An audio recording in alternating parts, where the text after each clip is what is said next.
You're probably watching this on the latest iPhone or the latest iPad or the latest MacBook. With their success, have you ever wondered what they had to go through in order to be this massively successful company?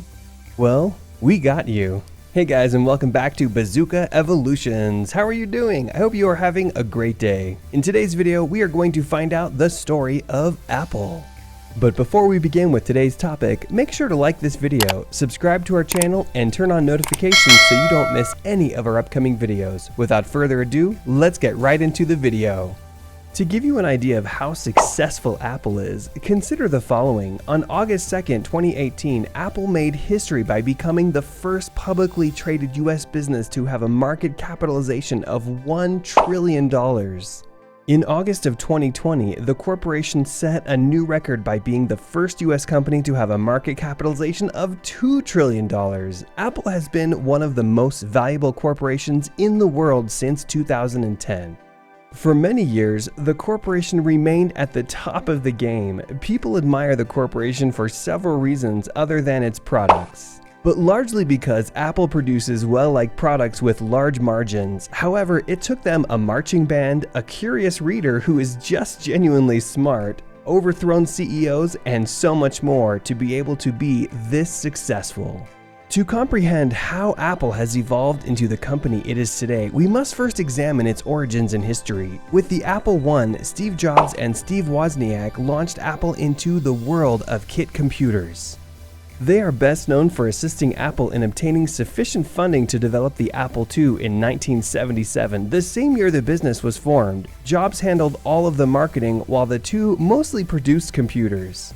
Until the mid-1980s, the Apple II was the company's main source of revenue. Apple attempted improvements such as the Apple III and the Apple Lisa, but they were commercially unsuccessful. Yes, Apple had a good track record when it came to failures. The business, however, hit a snag. This is really interesting because this is where Jobs quit on Apple.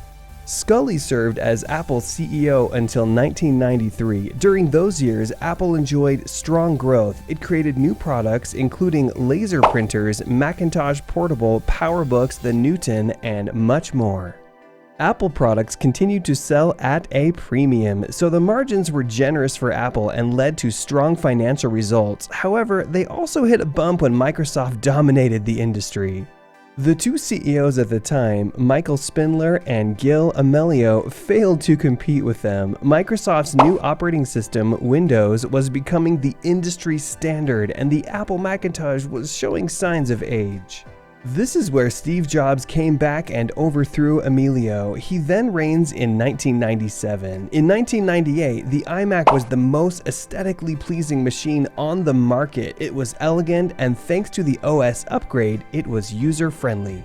After the hit success of the iMac, he then released a new set of products to furthermore expand their portfolio. These included the iBook, the iPod, the iPhone, the MacBook Air, and the iPad.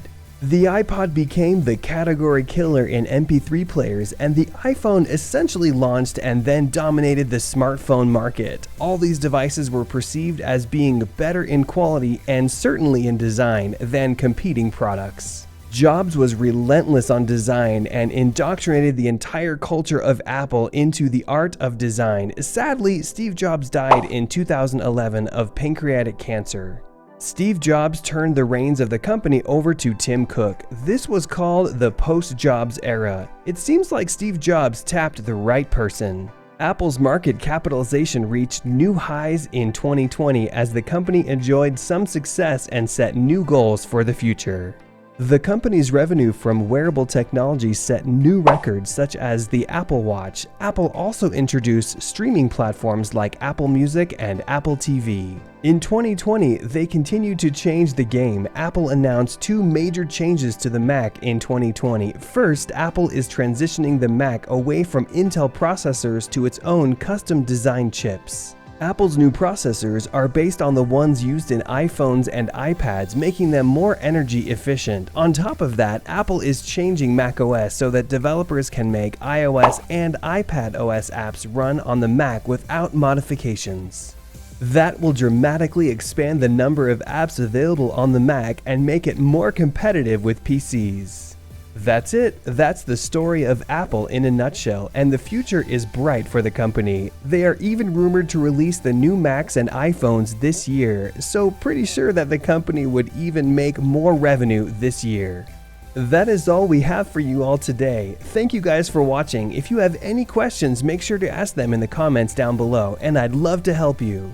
Also, if you guys enjoyed the video, then be sure to drop a like, subscribe to the channel if you haven't already for more content like this and much more. We will see you guys next time. Take care until then. Goodbye everyone.